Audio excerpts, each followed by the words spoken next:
Thank you. I'd like to thank the organizers for inviting me here. It's my first trip to Europe since that pandemic we had, and it's been great. Let me say, I know I've been coughing a lot, but I've tested. It's just a head cold, I promise. I have 2 grandchildren who live with me, and I always have head colds now, so that's it. I want to talk about, really Jessica gave a great introduction about all the different ways you can look at performance and all the different ways you could choose to measure performance. And it was like an introduction to all the things you have to think about. And I'm going to talk about a specific kind of approach that a colleague at Palfare and D-Wave and I developed a couple months back, several months back. And it's called quantum utility, and there's just been a paper out published by ACM Transactions in Quantum Computing like 2 weeks ago, so the paper's available now. It was just kind of intended to be a straight up benchmarking exercise, but we realized some things after looking at the data that unusually for most benchmarking projects allowed us to generalize beyond the data to maybe make predictions about what would happen in other scenarios. And we were able to build an empirical model. It's not theoretical at all of how it goes, how things work. And so that's really what I'm going to talk about today. And use that model to make predictions about other scenarios in a very limited sense, but that's what happens next means. So what we really want out of benchmarking is, wisdom. We want to gain enough understanding of what we're looking at to be able to take action based upon our model that extends to scenarios beyond just the data. I don't know if you're familiar with this, gosh, I don't know what they call it, the data pyramid, the data knowledge wisdom pyramid. But, you have just, data is just numbers in a big file, and you organize them a little bit and you get information, a little more organization, and you have knowledge that, it helps you explain what's going on. And the ideal then is to be able to actually predict things and take action based upon your models. And in particular, of all the different things you might want to use benchmarking for, I want to talk about problem characterization as the goal, which is given a problem, by which I mean a particular input type, parameters that describe inputs, a class of inputs, and some kind of criteria relating to performance. There's plenty to pick from. Ask the question, is quantum annealing likely to outperform classical on this type of problem? And your choices are, sure it is, no it's not, and gosh, I don't know, I need a better model, we'll have to try it. And the goal here is to get that center bucket smaller so we can answer yes or no for more questions. So when we're talking about characterization in particular, we have this idea that you can draw a chart of computation time according to whatever it is that you're trying to, you consider the performance, increasing as problem size n increases. On a quantum annealer, we really have n, the size of the logical problem that you're trying to solve, the general cubo on a general graph, and then that has to be minor embedded onto the Pegasus graph if it's the advantage system, and therefore you have a larger problem of size q and c, the size of the physical problem. And classical computation time could be anything. I mean, there's worst case times, there's best case times, there's all the different ranges shown by this increasing range of possible classical times. And we have these time lower bounds in quantum computing. There's the fastest you can run an anneal. There's a lower bound associated with about 2 microseconds anneal times. You can't run it faster than that. So you have to find classical problems that take at least 2 microseconds to solve optimally to find something interesting to say. And then the next step up is access time, which is the time needed for, it includes the anneal time plus the time needed for programming and for readout, and that's a quantity reported by the machine.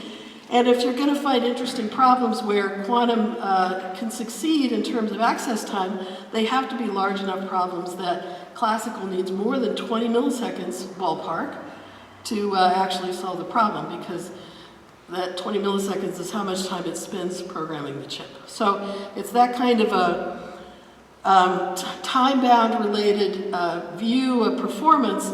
And if it's too big to fit, well, we're not going to be classical if it can't fit on the machine, either in terms of N or in terms of Q. It can't win if it's so small or easy that classical is solving it below the time bounds that are required for quantum annealing. And then there are regions where classical needs more time, and we have maybe some kind of a possibility that quantum might prevail. And that's where the question marks are. So we have this sort of general view of how we might go about categorizing problem difficulty and characterizing inputs according to which category they fall into. And let me just remind everyone about optimization problems.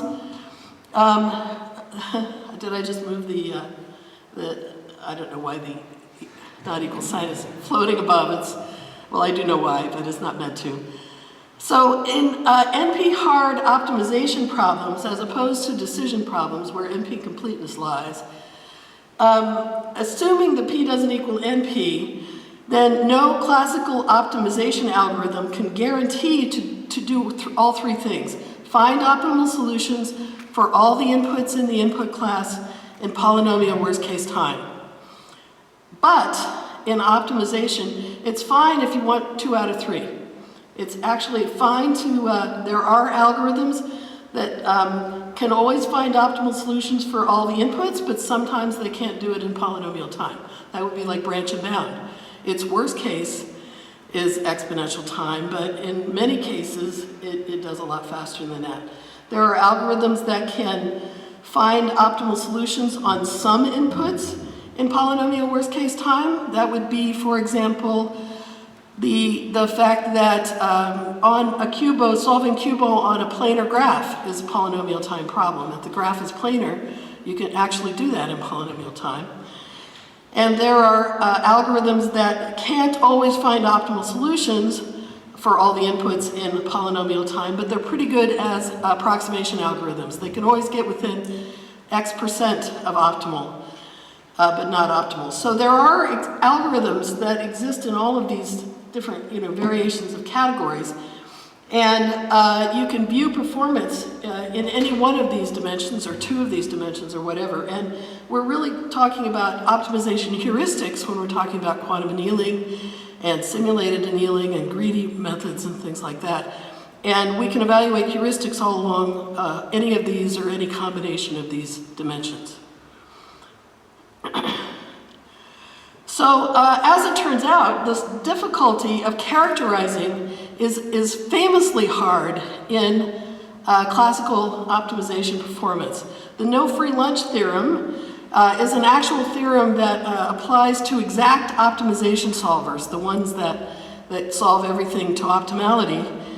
And basically what it says is that hardness isn't a property of an input in isolation. It depends upon the match between the algorithm structure and the input structure. And for every algorithm, there exists a worst case instance that makes it run exponentially, 2 to the n. And for every algorithm, there are best case instances that will make it run very fast, and it could be anything in between. And also for every input, there exists an algorithm that solves it exponentially slowly, or then there exists another algorithm that solves it efficiently. And so it's not about any particular input being hard. There's our existence proofs saying each one of them there exists an algorithm that will solve this quickly. The problem is finding that algorithm. The exponential hardness is in figuring out which algorithm you should apply to any particular input in order to get it to be solved efficiently. And when you find one that works well, if you've spent exponential time actually searching for the algorithm that you want to work, then you just shifted the difficulty into the search for the algorithm, basically. And I should point out that the structure of this theorem, it doesn't apply to quantum algorithms. It makes assumptions about the types of algorithms involved, and quantum doesn't apply. So it's just that the theorem doesn't hold. It's not known otherwise whether there might be a no free lunch theorem for quantum. But also there's a principle that when we're talking about heuristic solvers that is more like an informal rule, because they are informal algorithms after all, heuristics. And it basically says, a heuristic is really an algorithm paradigm. It's a good idea. It's an approach to structuring. It's like divide and conquer or dynamic programming or something like that. It's just an approach you can try. And what you have to do is instantiate it. You have to make some decisions that can be written down in pseudocode about how exactly, for like simulated annealing, how the path is going to go and how you're going to set your starting temperature and your ending temperature. You make some decisions and instantiate it, and then you, as an implementer, you often leave some decisions for the user to set right at the beginning. Those are the runtime parameters. How many sweeps? How many, what's my final temperature and things like that. And then it gets further instantiated when you pick your random number generator, seed. And then you have a fully instantiated solver, and that's the thing that actually runs. It's one computation path by the time it gets there. And you measure that computation path, and as an empiricist, we're trying to abstract back from that single observation all the way back to, well, how does simulated annealing run in general, and how, and to those sort of generalizing questions about heuristics of this type, or solvers in this category. And that's where the hard part comes, trying to take single data points for single solvers and generalize beyond the specific test that we just did. And the upshot, the implication of the no free lunch theorem and the principle here is that anytime you observe superior performance by whatever solver you have on some input class, you can't generalize it. Just because it works well on this input, it's about the combination of the input and the algorithm. Doesn't mean it's going to work well on all inputs. Doesn't mean it's going to, if that input isn't going to be solved by all the solvers as well. So this is a serious problem for any empiricist who wants to actually try to do this. Try to come up with empirical results that can be generalized. So, nevertheless, we're gonna see how far we can get with this approach. Whoops, backwards. So, yeah, the implications if you want to do benchmarking, just measuring, against some kind of a standard, is that we prioritize robustness. We tend to prioritize robustness over fastest. It's not about the best case or how much better was it than something else. It's about how many different cases can I see where this one performed better than the others. And so you might have excellent performance out of some method B, really high performance, but in fact it's worse of these three as a general rule on most kinds of problems.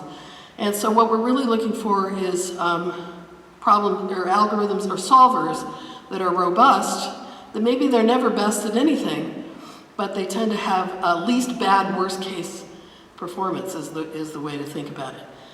And when I say we, I'm really talking about the community of operations research and optimization researchers in classical computer science who have developed benchmarking strategies, for 50 years at least, that are kind of prioritize these kinds of properties and consider performance in this way. So I'm drawing on a lot of the experience and a lot of the accepted methodological methods of this community when I'm talking about these developments here.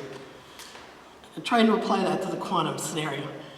So, quantum utility. This is the paper that my colleague Pao and I just came out with. As I said, it was just published recently. And as part of that, we defined certain milestones. And so I want to talk a little bit about those results. And I'm not really going to spend a lot of time talking about the test design and how we did it and what we measured. I'm just going to kind of cut to the chase and then talk about what we learned from this. But generally speaking, the goal was to evaluate performance of the quantum annealing systems we have as experienced by the user. Asking the question, you know, there are these overhead costs, some that I mentioned, and there's embedding, and there's the, we've already talked about the, you know, the internet transmission costs, and there's overhead costs associated with using the quantum annealer, and these are the costs that the user experience when they use the thing. So, you know, we've got to have the QPU outperforming classical when those costs are taken into consideration. And so milestones are associated with specific types of overhead costs, and in the paper we defined the first three.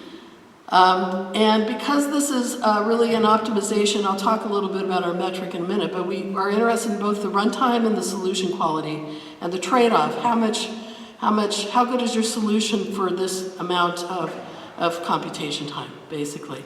So in milestone 0 is kind of no overheads except quantum error overheads. And we're measuring anneal time versus classical computation time.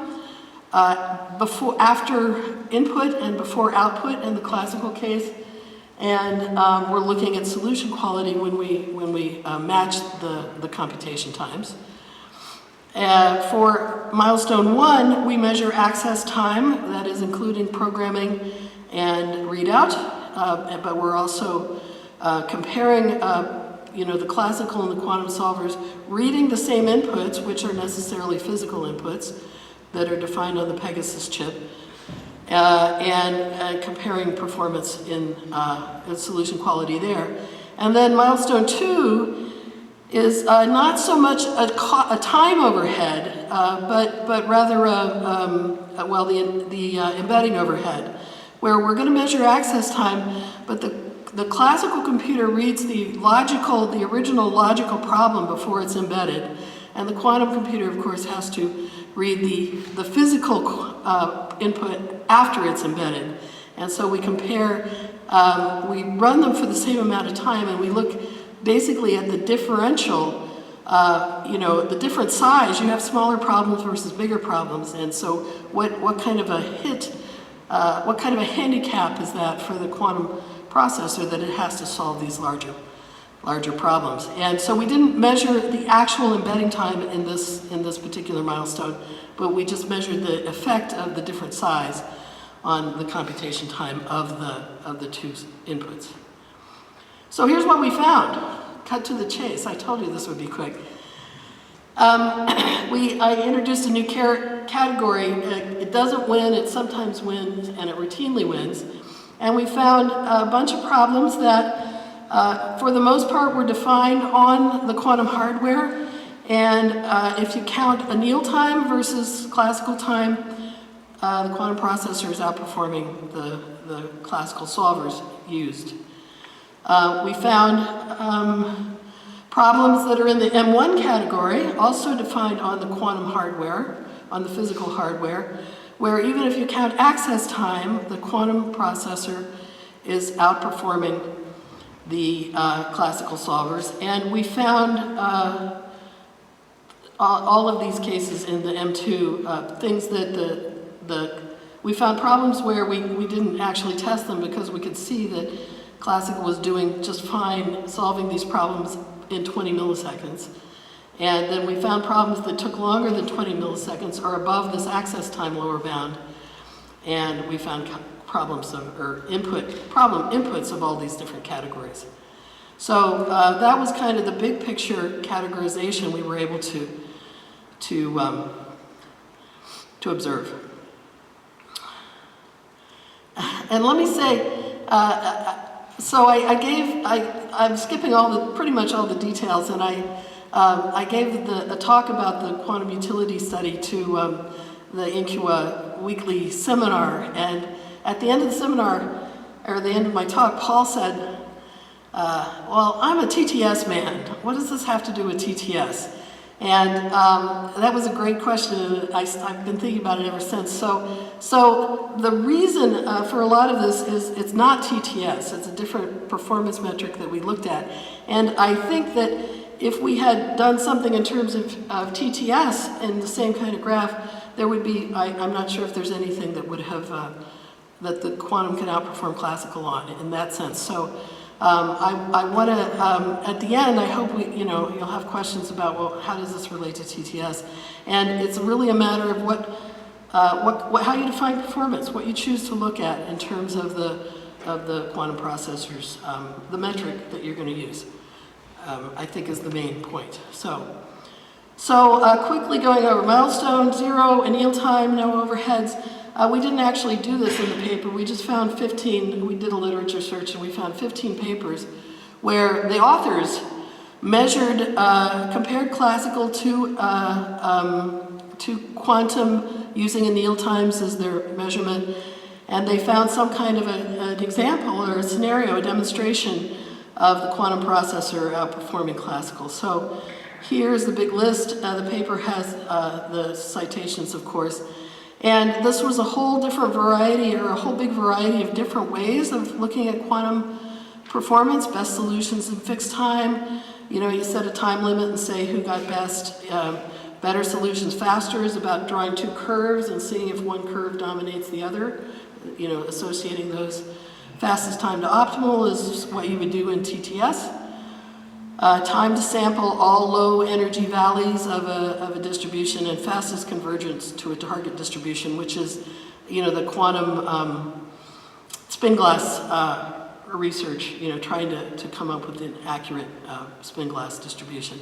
And also many different solvers were looked at, exact solvers, heuristic search, different variations on Monte Carlo algorithms, and some problem specific. The parentheses here say there were 2 exact solvers and 3 heuristic search solvers used in this study. So in fact, there's a lot of examples, there are a lot of demonstrations of this milestone being passed.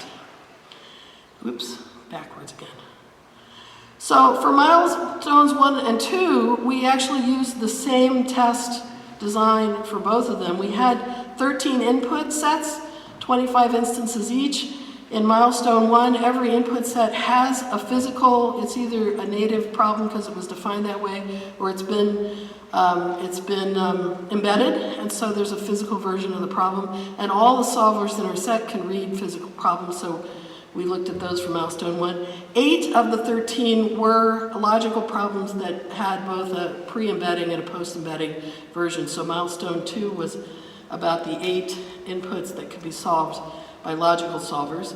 We compared to 7 different classical solvers running on CPUs and GPUs. In the M1 test, all 7 of them could read the physical inputs. In the M2 test, 2 of the GPU-based ones could only read Pegasus graphs, and so we only used the ones that could read general graphs in that case. And the metric, the performance, the task we set them to was it was finding a set of 1, 10, 100, or 1,000 solutions. Return me 1,000 sampled solutions in time limits from 20 milliseconds up to 1 second. So that would be 1,000 solutions in 1 second total. That's so that's the total runtime.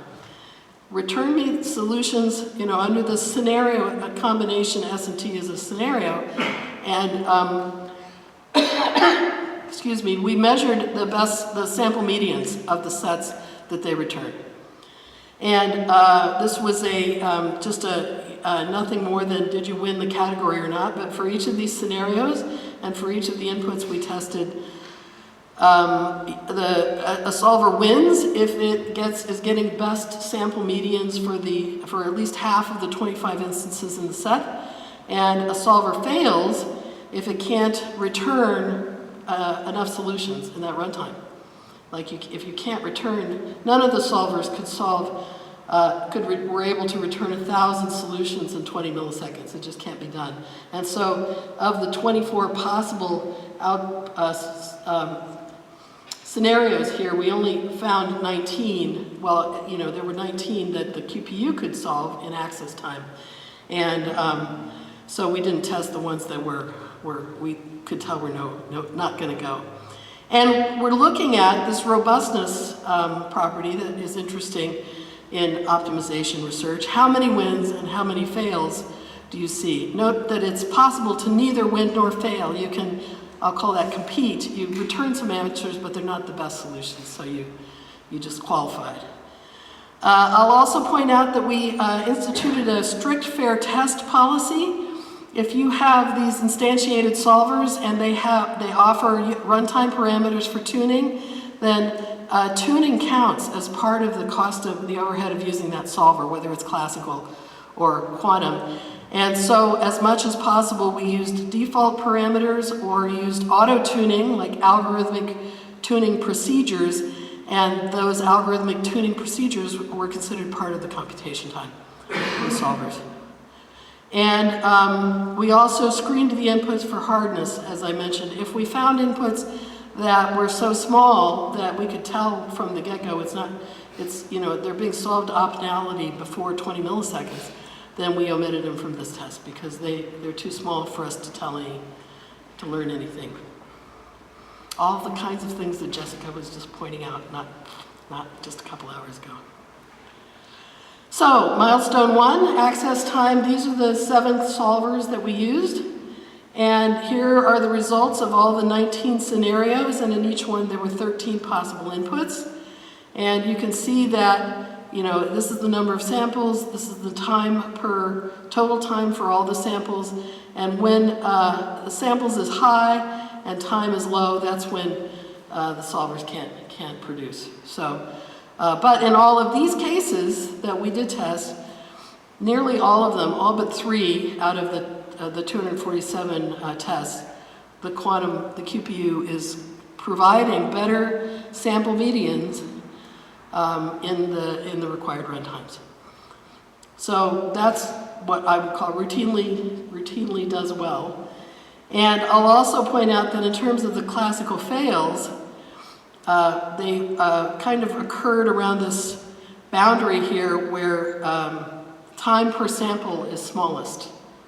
They're failing when there's just not enough time per sample to get the output produced. And so for milestone 2, we have these general problems that could be any general graph here. Here's one that's got 180 nodes and 270 edges. And it has to be, of course, embedded into the Pegasus graph. And that generally increases the number of nodes.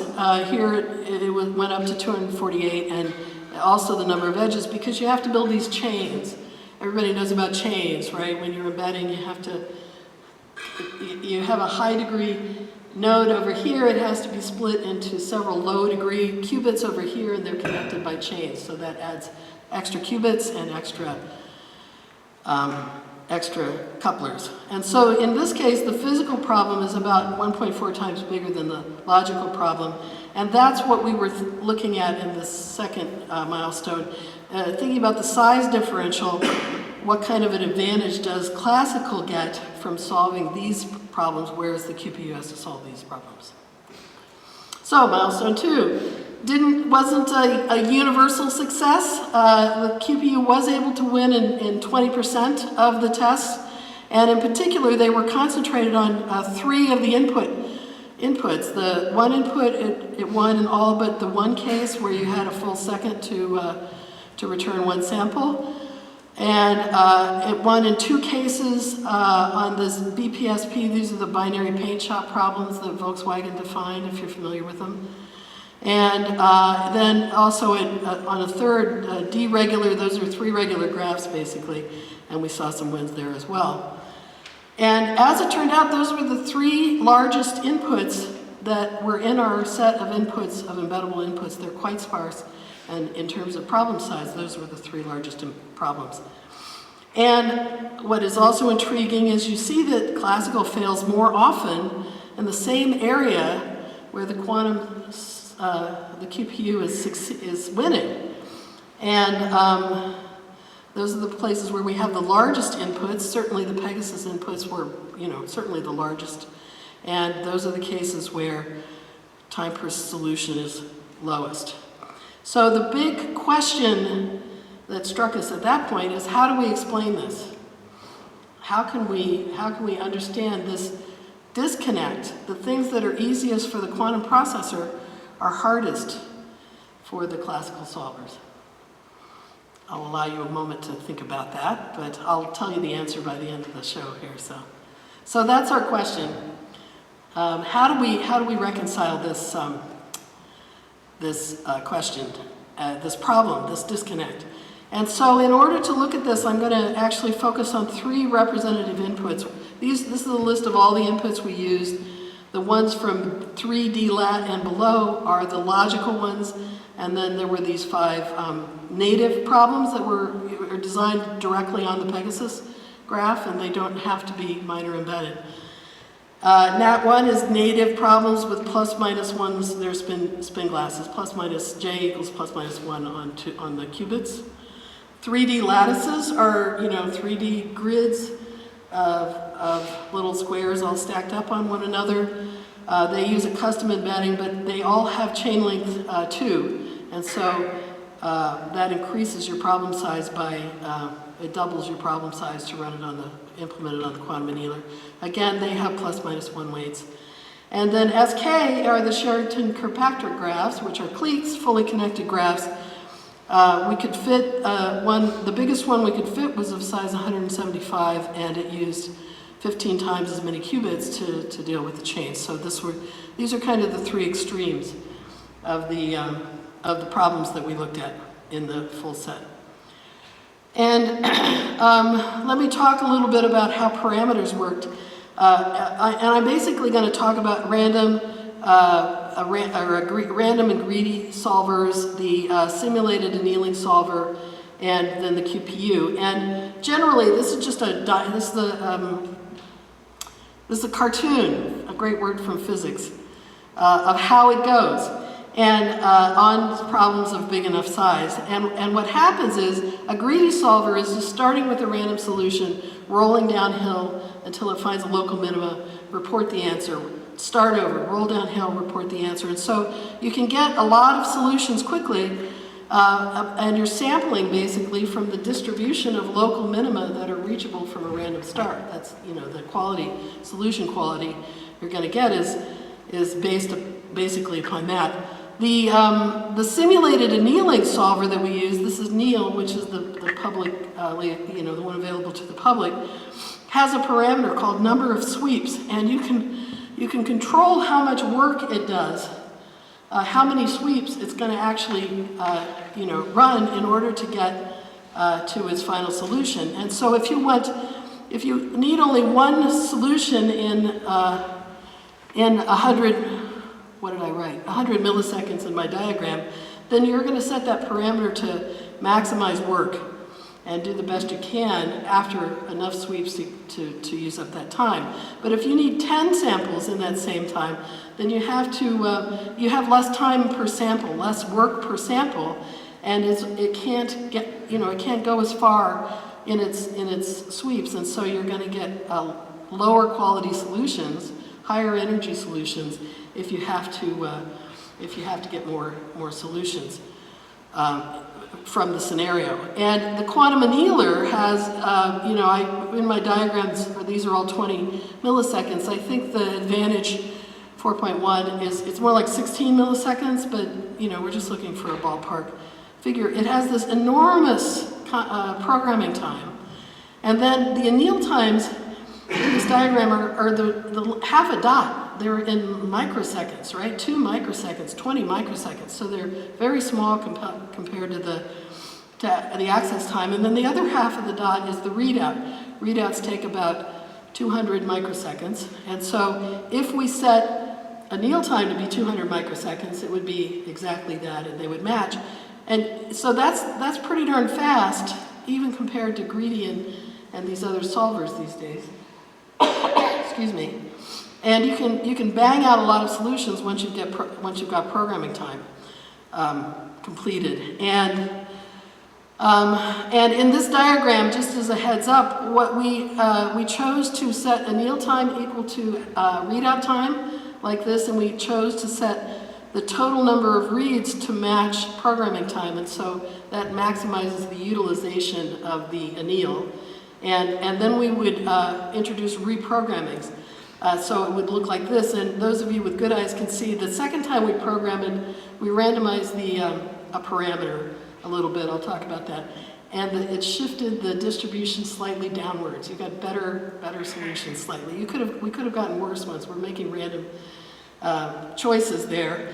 But what it does is it broadens the distribution of the whole sample over time. And if you're looking for the best, 100 or the best 10 of the set, you're going to get, just by shaking it, by jiggling the Hamiltonian a little bit, you're going to maybe get better solutions. So that was our strategy in this benchmarking test.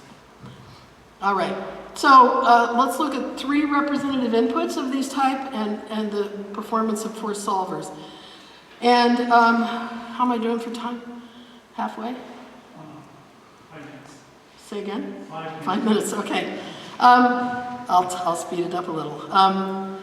We can see some patterns here. We can see that just sampling from random and greedy, you don't actually converge by just taking random samples with fixed work. It's about that work parameter, and you can see the green one, which is simulated annealing. If you give it more work, it does get to better places in the landscape, except that kind of peters out the longer it runs, which is also expected in the theory for NP-complete problems. And you can see on the largest input, the quantum annealer is outperforming classical in all the scenarios in the runtime limits that we had.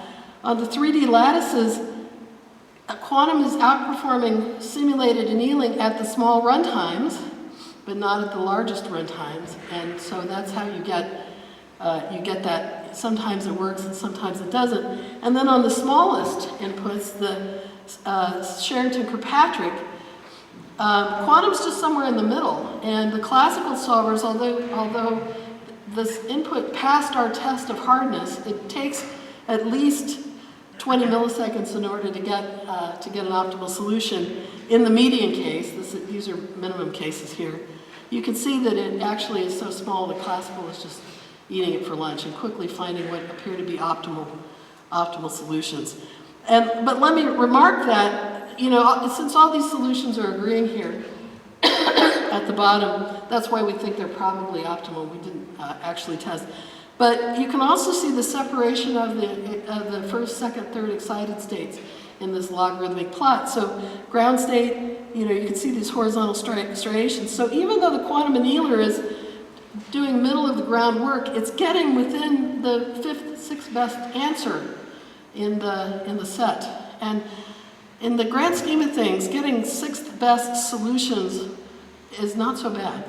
So in this particular case, it's more about it being easier for classical than a terrible scenario for quantum, I think. All right, so what are the models that explains this? And I'll quickly, classical local search, it starts at a random spot. It's pitch dark. The classical search can only see a local move. It's somewhere in this landscape. It can choose to take one step, flip one bit in some direction, but all it can see is the very local neighborhood of what happens if I flip one bit. And so it somehow has to find its way from a random start over and over. And the question is, how far down can you get using your best available strategy within a time limit of t over s? And it depends on different things that I'm going to skip. But for quantum, it just doesn't work like that. It doesn't start, we don't even have a concept of visiting one state at a time. We're using superposition and entanglement to represent a lot of the states. I'm told I can't say all of the states, but multiple states at a time. And it sees an initially flat landscape, and this, the probability of observing any state is equiprobable superposition in that point. And then the probabilities emerge up out of the landscape as the anneal continues, and the probabilities collect where the ground states and the low low energy states are supposed to be. And by the time it sees the full landscape, it's pretty much decided where it's going to land, and there's a high probability that you're going to get a state sampled from that. But the point is, there's none of this step by step. There's no question how many states can it visit before the time limit runs up. It does something entirely different in this case. So there are, I'm going to speed up a lot, there are these quantum annealing performance drivers, but really the input, the shape of the input plays a very different role, a minor role. And what it turns out to be is we believe that there's an error band near the ground state that is there because of the hardware. There's noise, there's control error, there are all kinds of different things, and that's what it's sampling from, no matter what landscape you place upon it. But you impose the different landscapes upon it, and you're going to get a different experience of like the probability of seeing ground state or not seeing ground state. And our observation has been that,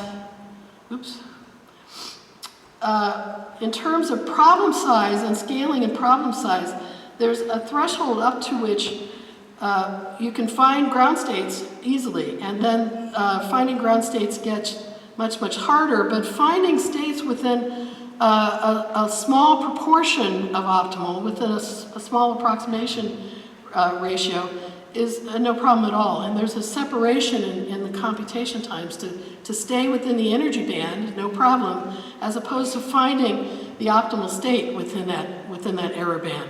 And that's where why one thing scales one way and the other thing scales the other way, basically. We found that with all the generations, all of these metrics, no matter what you're trying to measure, they improve with every generation, and that's because the engineers are applying better energies, or better engineering techniques. And so we believe that, based upon the prototype Advantage 2 system in the lab, what's going to happen as we continue to apply quantum utility is that, of course, the enormous set of problems that are too big to fit is going to shrink. The places where the QPU can't win are going to be getting higher and higher for classical, so their rate of growth will shrink. That's about this area is shrinking, getting smaller. And that the number of problems where QPU sometimes wins or routinely wins is going to increase. So that's it. And I'm done.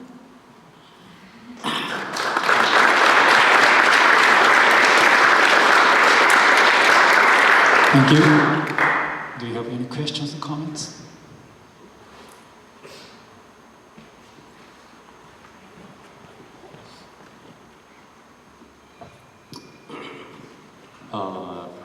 First, I misunderstood what you said, but I heard that you said the parameter tuning includes the overhead, and the time for parameter tuning is included in overhead. But if so, the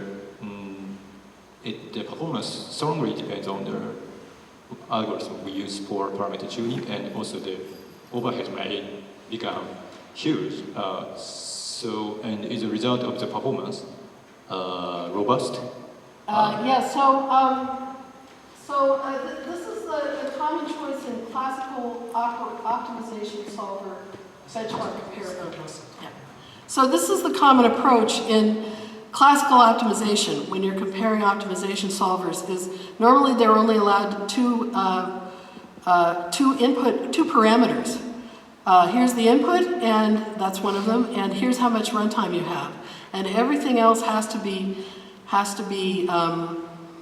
the algorithm has to figure out what it's going to do with its own parameters. They're auto-tuned, I guess is the way to put it. And that's because of the view that users don't want to spend a weekend tuning their solvers in order to solve it in 20 microseconds, right? It's just not typical use in terms of real application use cases.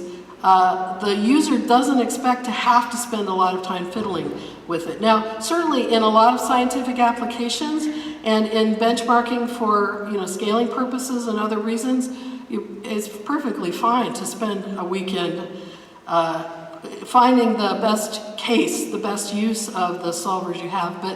But in, this is also true in hardware benchmarking in classical. If you look at the LIN-packs and the top 500 measurements, you're not allowed to hand tune your hardware to solve individual cases. It's considered cheating. And so we didn't do it. So in particular for the GPU, do you have systems? We use you use the default setting of the. We use the default settings pretty much, except for this notion of reprogramming, where if it was a native problem, we did a spin transformation, and if it was a embedded problem, we did a random perturbation of the chain strength. And so we just adjusted them a little bit. So for the quantum processor, that was the only tuning that went on. Otherwise, it was default parameters that the users use. The system provides for users. Yeah. Okay, thank you.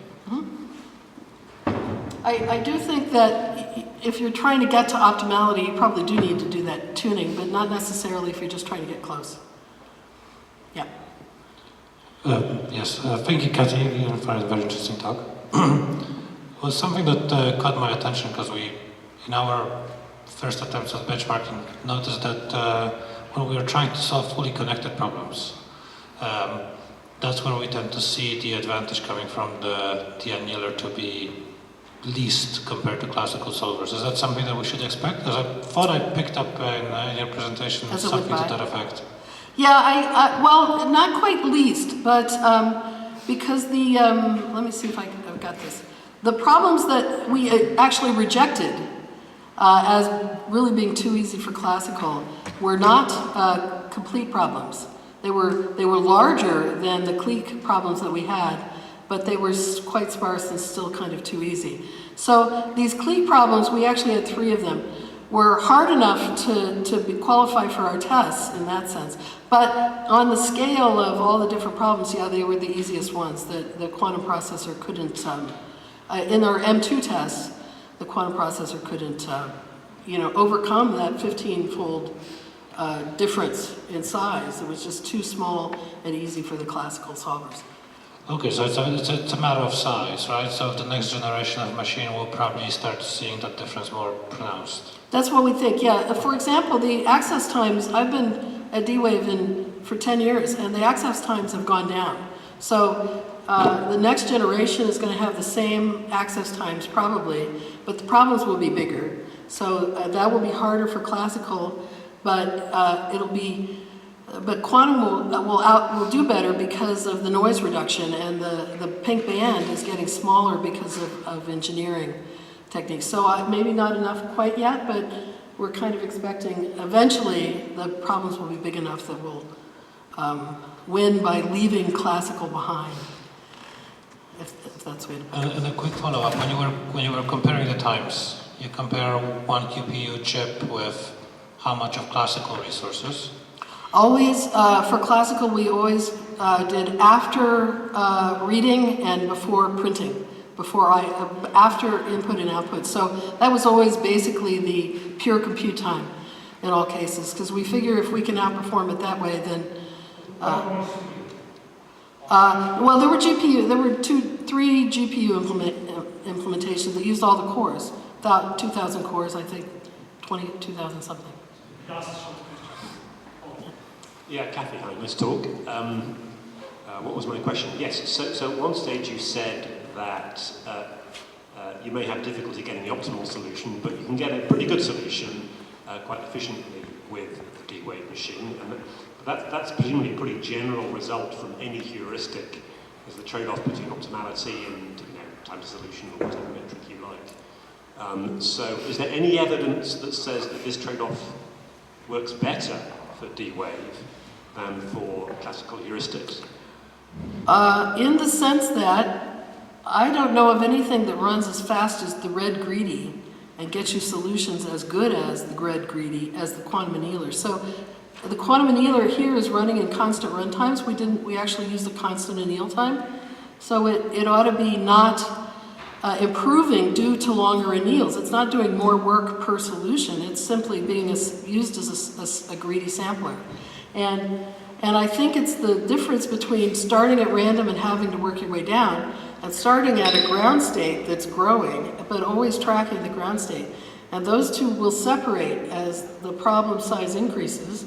And so you go from not being better than greedy to outperforming greedy and really outperforming greedy, because both of them are really being used in a constant work kind of, you know, they're being run for the same amount of computation time every time.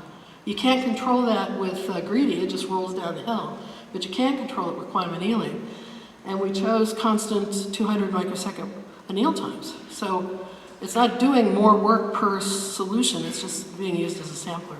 And that probably explains why it doesn't scale very well in TTS, because nobody actually you can't increase, you know, beyond 2 seconds of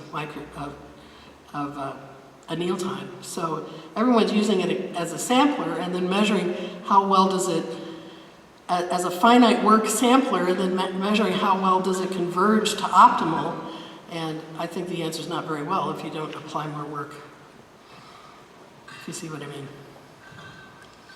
Thank you. Thank you very much.